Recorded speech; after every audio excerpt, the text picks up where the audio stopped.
બનાસકાંઠા જિલ્લામાં કાંકરેજના કંબોઈ વિસ્તારની પ્રજા પરેશાન। બનાસ નદીમાંથી સાદી રીતે વહન કરતા વાહન ચાલકોથી ક્યારે મળશે રાહત? કંબોઈ 4 રસ્તા પર જામતો ગાડીઓનો ખડકલો। કંબોઈ 4 રસ્તાથી રેલવે ફાટકથી કંબોઈ તરફનો રોડ બંધ। રેતીના હાઈવાથી ખેડૂતો હેરાન।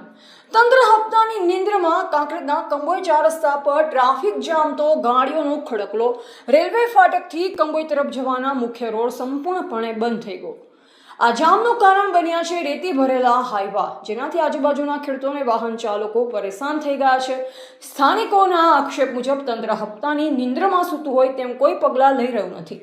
કંબોઈ ચોકડી રેલવે ફાટકથી કંબોઈ તરફ જતા રોડ પર છેલ્લા ઘણા સમયથી ટ્રાફિક જામની સમસ્યા વકરી છે। રેતીના હાઈવા બેફામ દોડતા હોવાથી અને રોડ પર જ પાર્ક થઈ જતા હોવાથી ખેડૂતોને ખેતરે જવા અને વાહન ચાલકોને રોજિંદા અવરજવરમાં ભારે હાલાકી ભોગવવી પડી રહી છે।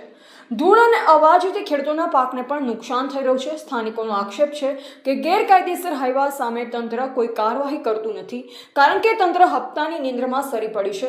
આ જામ અને ધૂળથી રોગચાળો ફેલાવાની દહેશત પણ વ્યક્ત કરવામાં આવી રહી છે।